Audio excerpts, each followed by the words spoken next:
Langitayu, sebuah kota kecil di Pati, Jawa Tengah, mulai meredup, menyisakan semburat oranye dan abu-abu di ufuk barat. Di bawah langit yang suram itu, berdiri kokoh bekas rumah sakit Tayu, sebuah bangunan tua dengan arsitektur kolonial yang kini sepenuhnya menyerah pada invasi lumut dan semak belukar. Rumah sakit ini telah lama kosong. Fungsinya sebagai tempat penyembuhan telah digantikan oleh reputasi gelap yang menyelimuti sejarahnya. Malam itu, tim dari kanal YouTube populer Paranormal Nusantara kembali untuk yang ketiga kalinya. Rian, pemimpin tim yang selalu tampak tenang dan bertekad, menyalakan kamera utamanya. Di hadapan lensa, ia memperkenalkan misi mereka dengan suara yang rendah namun jelas. Selamat malam, Nusantara. Kami kembali ke rumah sakit Tayu. Tempat ini menyimpan cerita-cerita kelam dari masa lalu, termasuk legenda tentang pasien yang hilang dan rumor mengenai sosok perawat tanpa wajah. Di belakang, Rian, Lina yang bertugas sebagai teknisi audiovisual, terlihat sangat tidak nyaman. Ia menggenggam erat alat pengukur medan elektromagnetik EMF di tangannya. Peralatan canggih itu seolah menjadi satu-satunya penghubung dirinya dengan realitas. Sementara itu, Dion, pria dengan perawakan besar yang paling skeptis di antara mereka, berdiri siap dengan kamera kedua. Kehadirannya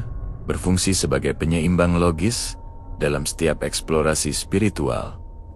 Mereka melangkah memasuki lobi utama. Udara seketika terasa mencekik dan lebih dingin. Sebuah kontras yang mencolok dengan suhu malam di luar. Lapisan debu yang tebal menyambut setiap pijakan, meninggalkan jejak yang tajam di lantai keramik yang retak. Rian menyorotkan senternya ke meja resepsionis yang sudah lapuk. Ia menjelaskan bahwa rumah sakit ini ditutup pada akhir tahun 1970-an. Alasan penutupan resminya samar, tetapi desas-desus yang beredar mengarah pada serangkaian insiden misterius yang berpuncak pada hilangnya 8 pasien secara mendadak dalam satu malam. Saat Rian sedang berbicara, EMF meter di tangan Lina mengeluarkan bunyi alarm yang keras. Jarumnya melonjak, menunjukkan lonjakan radiasi elektromagnetik yang abnormal, fenomena yang sering mereka kaitkan dengan kehadiran entitas non-fisik. Wajah Lina memucat. Rian, angkanya melonjak gila-gilaan. Ini bukan gangguan sinyal biasa, ucapnya. Suaranya terdengar tercekat. Mereka memutuskan untuk melanjutkan perjalanan ke bangsal anak, yang menurut Rian seringkali menjadi pusat energi emosional yang kuat. Lorong menuju bangsal tersebut terasa semakin sempit dan pengap. Di salah satu kamar, mereka menemukan ranjang besi tua yang sudah berkarat. Di atasnya teronggok sebuah boneka kain kotor tanpa mata. Begitu Rian mengambil boneka itu, mikrofon sensitif, Lina menangkap sebuah anomali audio. Bukan berupa jeritan atau tangisan, melainkan suara bisikan yang sangat lirih, mirip dengan tarikan napas yang tertekan. Pulanglah. Bisikan itu terdengar jelas di telinga Lina. Ia menjatuhkan alat rekamnya. Panik. Aku mendengarnya. Langsung. Itu suara seorang wanita, seru Lina histeris. Rian berusaha menenangkan Lina sambil meminta Dion merekam sekeliling. Setelah memastikan tidak ada orang lain di sana, Ryan mencoba memutar ulang rekaman. Hasilnya nihil. Audio recorder hanya menangkap keheningan. Dia sengaja menunjukkan kehadirannya, tapi tidak ingin terekam, simpul Rian. Mereka terpaksa mengakhiri eksplorasi itu. Saat mereka berjalan keluar, Lina bersumpah. Ia mencium aroma aneh yang samar. Bau sedap malam yang bercampur dengan bau disinfektan basi. Aroma khas dari masa lalu rumah sakit ini. Rian memutuskan mereka harus kembali. Ada kisah nyata di balik misteri ini yang harus segera mereka pecahkan. Keesokan harinya, Rian dan Lina memutuskan untuk mengubah total strategi mereka. Mereka meninggalkan peralatan eksplorasi dan beralih fokus pada penyelidikan historis. Mereka mengarahkan langkah ke kantor arsip daerah dan perpustakaan kota Pati. Dion, yang masih terguncang oleh insiden malam sebelumnya, memilih untuk tetap di hotel, menjaga perlengkapan. Di perpustakaan yang lembab, Rian dan Lina Menghabiskan waktu berjam-jam menelusuri clipping koran lama, mereka berhasil mengkonfirmasi penutupan rumah sakit Tayu pada tahun 1978. Walaupun alasan resmi menyebutkan kelayakan bangunan yang menurun, mereka menemukan satu artikel kecil yang lebih menarik. Artikel yang ditulis oleh seorang jurnalis lokal bernama Bambang Susilo. Pada waktu itu, Bambang Susilo secara implisit menulis tentang tragedi malam angker, mengisyaratkan bahwa peristiwa hilangnya 8 pasien di Chutaptu Taipei secara sengaja oleh pihak rumah sakit dan otoritas setempat. Artikel tersebut juga menyebut nama seorang saksi penting yang tiba-tiba dipindahkan dan dibungkam. Kepala perawat Amirah.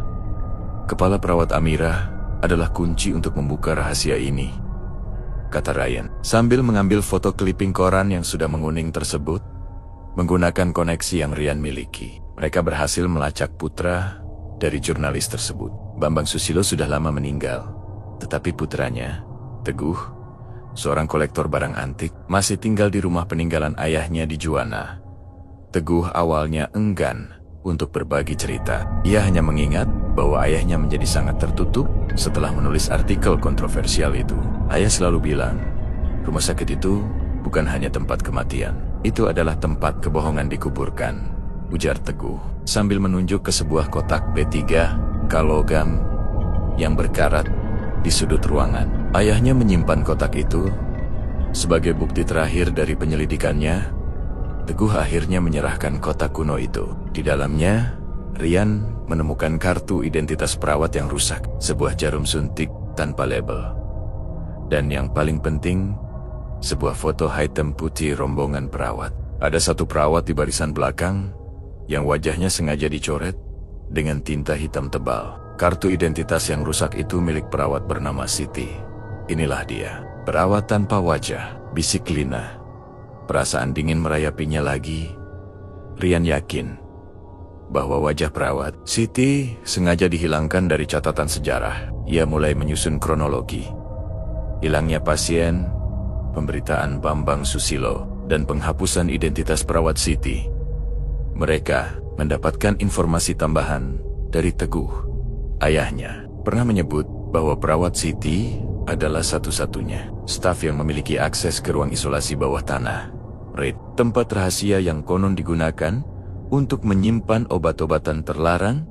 Malam harinya, Ryan, Lina, dan Dion kembali ke rumah sakit Tayu. Mereka menyusup tanpa pemberitahuan. Bau sedap malam yang bercampur desinfektan kembali tercium. Target mereka kini jelas, menemukan pintu menuju RIT.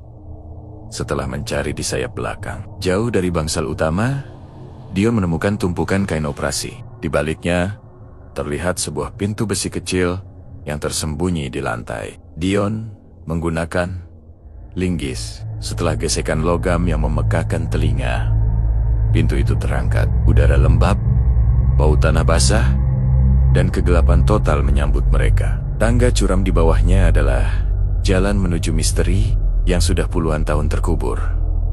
Ryan adalah yang pertama menuruni tangga batu yang curam. Senter di kepalanya hanya mampu menghasilkan lingkaran cahaya kecil di tengah kegelapan yang pekat. Lina mengikuti di belakang, memegang perekam audio. Sementara Dion berada di posisi terakhir, menjaga keamanan mereka. Udara di bawah tanah terasa jauh lebih berat, pengap, dan beraroma campuran antara besi tua dan belerang. Tangga itu mengarah ke koridor. Batu sempit yang desainnya berbeda total dari bangunan di atas. Dinding koridor dipenuhi ukiran yang menyerupai sketsa anatomi, namun tampak sangat mengerikan. Lina Verbisik menyatakan bahwa struktur ini terlihat seperti bunker rahasia yang usianya lebih tua dari rumah sakit itu sendiri. Koridor sempit itu akhirnya berakhir di sebuah ruangan besar, ruang isolasi bawah tanah, RIT. Di tengah ruangan terdapat meja operasi logam yang sudah berkarat dengan tali pengikat kulit yang menggantung. Di sekelilingnya terdapat 6 sel jeruji besi kokoh. Tempat ini tampak lebih mirip ruang penyiksaan daripada ruang perawatan isolasi. Ryan menemukan sesuatu yang penting di salah satu jeruji. Sebuah jaket perawat putih kotor tersangkut di palang besi. Ia mengambilnya dengan hati-hati. Di saku hake terdapat lencana nama bertuliskan Siti. Ini milik perawat Siti. Perawat yang wajahnya dihapus dari foto itu, kata Ryan, merasakan gelombang simpati.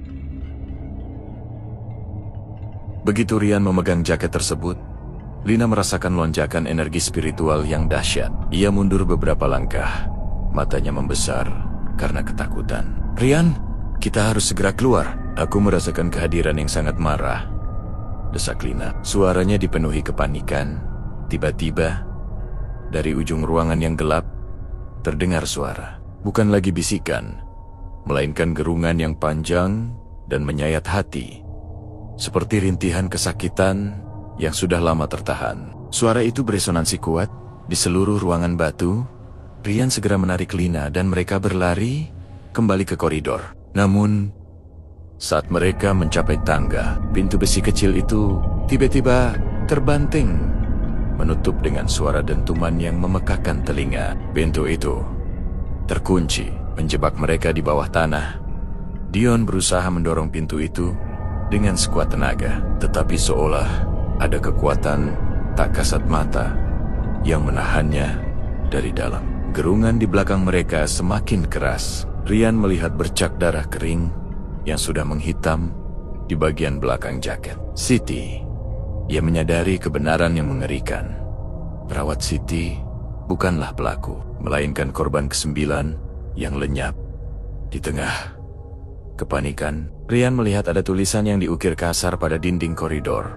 Tepat di sebelah pintu yang terkunci, tulisannya berantakan, dibuat menggunakan benda tajam. Isinya, "Dia datang untuk kami, semua salah kepala Amira. Obat-obatan yang salah. Dia membunuh kami." Di bawah tulisan itu, terdapat sketsa kasar seorang wanita dengan topi perawat, tetapi wajahnya kosong tanpa mata, hanya berupa cekungan hitam, perawat tanpa wajah. Sosok yang menanti mereka. Gerungan itu kini berubah menjadi langkah kaki yang menyeret. Semakin mendekat, diikuti suara gesekan logam yang menusuk telinga. Tiba-tiba, senter Dion mati total. Mereka terperangkap dalam kegelapan absolut.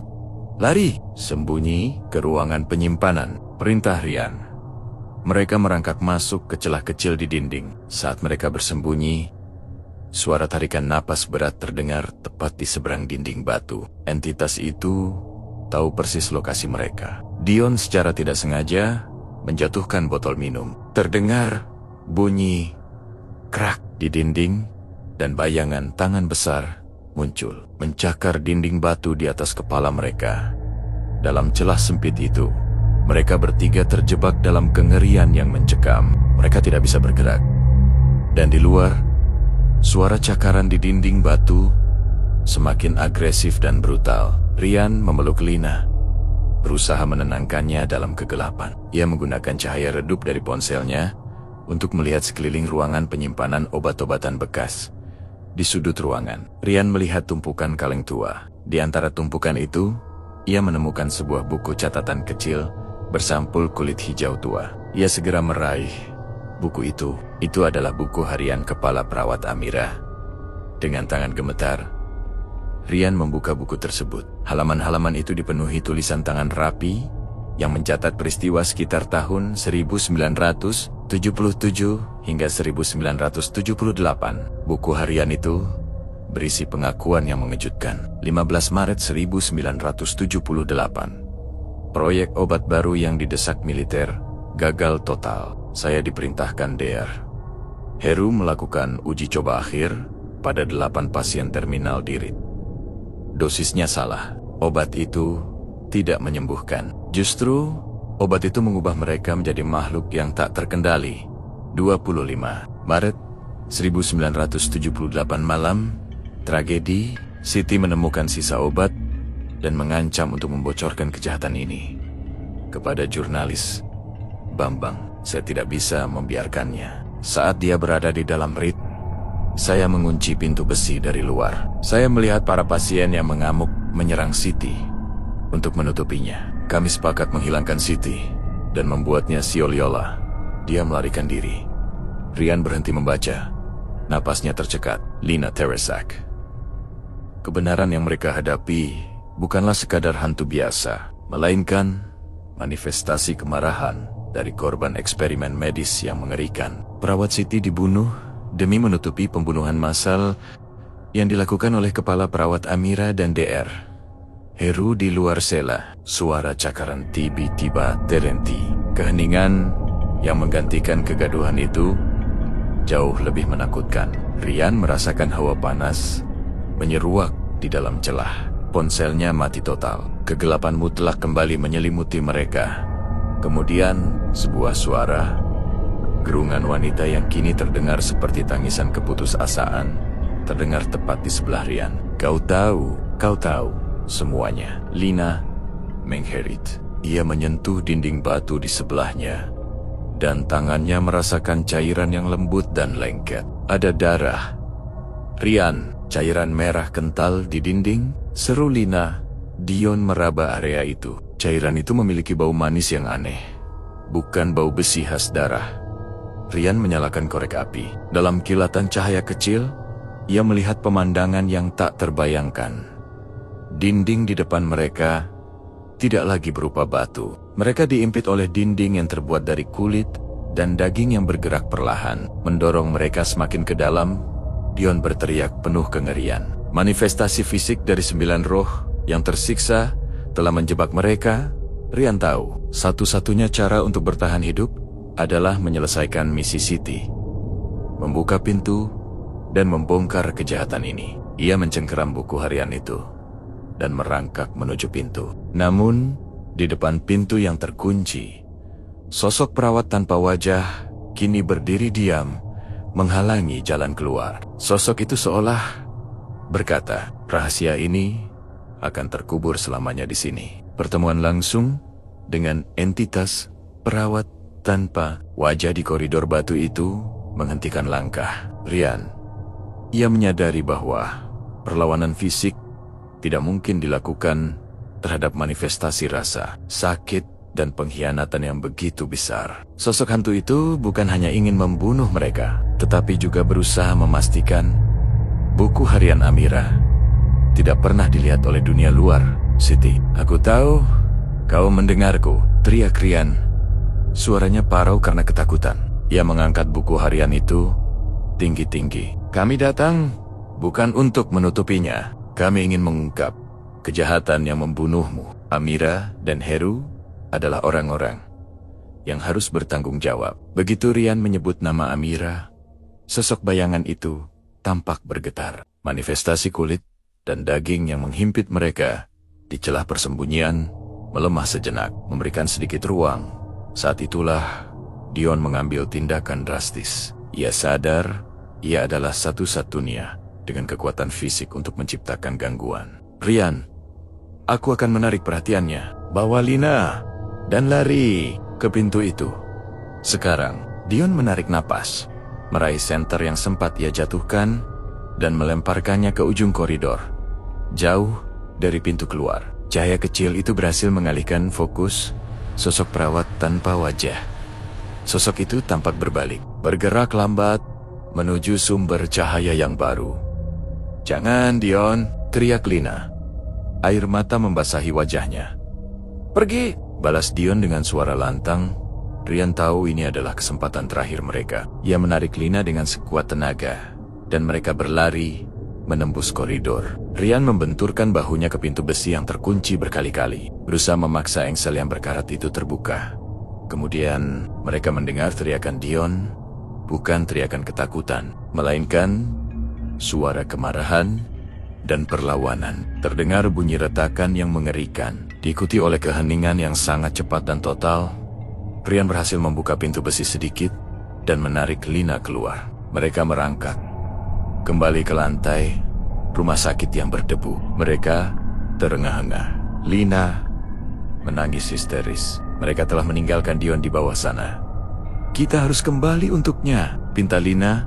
Rian menggeleng. Hatinya hancur. Dia mengorbankan dirinya. Jika kita kembali sekarang, pengorbanannya akan sia-sia. Kita harus selesaikan apa yang kita mulai. Kita harus membawa bukti ini keluar. Kita harus memenangkan ini demi Dion. Mereka meninggalkan rumah sakit tua itu, membawa serta buku harian Amira yang penuh pengakuan mengerikan. Keesokan paginya, Rian melaporkan insiden dan hilangnya Dion ke pihak kepolisian Tayu, menyerahkan buku harian itu sebagai bukti utama. Polisi awalnya ragu, tetapi pengakuan eksperimen rahasia yang tertulis dalam buku itu membuat mereka terkejut. Penyelidikan resmi segera dimulai. Polisi dan tim forensik menggerebek rumah sakit Tayu. Mereka menemukan pintu bawah tanah terkunci, dan setelah dibuka, mereka hanya menemukan jaket kulit Dion yang robek di samping meja operasi, serta simbol palang di atas angka 9 yang terukir kasar di dinding. Dion telah lenyap. Dr. Heru sudah meninggal. Fokus penyelidikan bergeser ke kepala perawat Amira. Berkat bukti dari buku harian, polisi berhasil melacak Amira yang kini berada di panti jompo di Semarang. Di bawah interogasi, Amira yang sudah tua dan sakit akhirnya mengakui semua tentang eksperimen militer, efek mengerikan, obat-obatan, dan pembunuhan perawat Siti. Kasus rumah sakit Tayu yang ditutup rapat selama puluhan tahun akhirnya terungkap. Rian dan Lina meski berduka telah berhasil mengungkap kejahatan kelam ini. Namun, satu pertanyaan tetap menggantung. Di mana jasad Dion? Berita tentang kejahatan di rumah sakit Tayu Pati menjadi sorotan nasional. Kisah ini menjadi peringatan yang menyakitkan tentang batasan etika dalam penelitian medis. Kepala perawat Amira diadili, hukumannya diringankan mengingat kondisi mental dan fisiknya yang sudah sangat tua. Beberapa minggu setelah Amira membuat pengakuan, Rian menerima surat dari panti jompo. Amira telah meninggal dalam tidurnya. Namun, sebelum berpulang, ia meninggalkan sepucuk surat khusus untuk Rian. Surat itu ditulis dengan tulisan tangan yang sangat gemetar. "Nah, Rian, aku berterima kasih. Kau telah membebaskanku dari beban dosaku selama ini. Aku adalah penjara bagi Siti dan 8 pasien lain. Aku selalu mencium bau sedap malam yang aku yakini sebagai kutukan. Sekarang aku tahu itu adalah aroma pembalasan tentang temanmu." Dion, sosok Siti tidak mengambilnya sebagai korban, tetapi sebagai penjaga kebenaran. Siti menyimpannya di tempat yang tenang, tempat di mana ke-9 korban itu akhirnya akan beristirahat. Carilah sumur tua yang tersembunyi di belakang Rit. Sumur itu menyimpan rahasia terakhir. Rumah sakit Tayu, Rian dan Lina kembali ke bekas rumah sakit itu. Kali ini ditemani Teguh yang ikut menawarkan bantuan. Meskipun polisi telah menutup Rit, Rian memiliki kunci dan izin untuk masuk kembali. Mereka menuruni tangga batu menuju ruang bawah tanah. Di ruang isolasi, mereka kembali melihat ukiran palang di atas angka 9. Di belakang salah satu jeruji, mereka menemukan sumur tua yang tertutup rapat oleh batu besar dan disamarkan dengan sempurna. Dengan peralatan yang dibawa Teguh, mereka berhasil mengangkat penutup sumur. Sumur itu sangat dalam, gelap, dan berbau air tanah segar. Tidak ada lagi bau sedap malam atau disinfektan.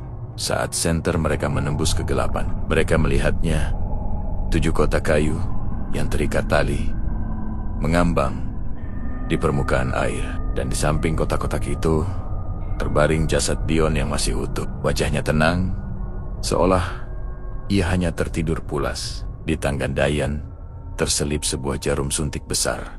Mereka membawa jasad Dion keluar untuk diserahkan kepada keluarganya. Ketika kotak-kotak kayu itu dibuka, di dalamnya terdapat 8 jasad pasien yang hilang, dibungkus kain kafan dan dirawat dengan baik. Teguh menjelaskan bahwa sumur tersebut, menurut cerita leluhurnya, adalah sumur ketenangan abadi yang digunakan untuk menguburkan orang-orang yang meninggal secara tragis. Agar arwah mereka dapat beristirahat dengan damai, perawat Siti tidak membunuh Dion. Ia mengambilnya setelah Dion meninggal karena serangan jantung yang dipicu syok hebat. Siti telah menyelesaikan tugas terakhirnya, menguburkan semua korban, termasuk dirinya sendiri, dengan layak. Perawat tanpa wajah adalah simbol penderitaan yang akhirnya menemukan pengampunan. Setelah jasad ke-9 korban dikuburkan dengan layak, bau busuk dan mencekam di rumah sakit, Tayu hilang sepenuhnya. Rumah sakit itu kini sunyi. Rumah sakit Tayu dibiarkan berdiri sebagai monumen peringatan bagi ke-9 jiwa yang terkorban. Rian dan Lina, meski berduka atas kehilangan sahabat mereka, melanjutkan hidup. Mereka telah mengungkap kebenaran yang terkubur selama puluhan tahun. Misteri rumah sakit Tayu Pati telah usai, meninggalkan ketenangan abadi. Dampak dari pengungkapan kejahatan rumah sakit Tayu meresap dalam sejarah lokal. Kepala perawat Amira akhirnya meninggal dunia di panti jompo. Sebelum meninggal, ia meninggalkan surat wasiat yang mengubah segalanya. Amira tidak hanya mengakui kejahatannya, tetapi juga memberikan petunjuk kunci mengenai nasib Dion. Isi surat Amira sangat jelas. Dion tidak diambil sebagai korban, melainkan sebagai penjaga kebenaran oleh entitas yang kini dikenali sebagai perawat Siti. Amira menulis bahwa Siti menyimpan Dion di tempat yang aman, tempat di mana ke-9 korban dirinya dan 8 pasien akhirnya menemukan kedamaian. Petunjuk Amira mengarah pada sumur tua yang tersembunyi di belakang ruang isolasi bawah tanah. Rian dan Lina ditemani oleh Teguh kembali ke bawah tanah. Mereka memasuki Rit yang kini terasa dingin namun tidak lagi mencekam. Di sudut ruangan tersembunyi di balik jeruji besi, mereka menemukan sumur kuno yang tertutup batu besar. Menggunakan alat berat, mereka berhasil mengangkat penutup sumur. Sumur itu sangat dalam, airnya gelap, dan yang mengejutkan, udaranya berbau segar, tanpa jejak bau sedap malam atau disinfektan.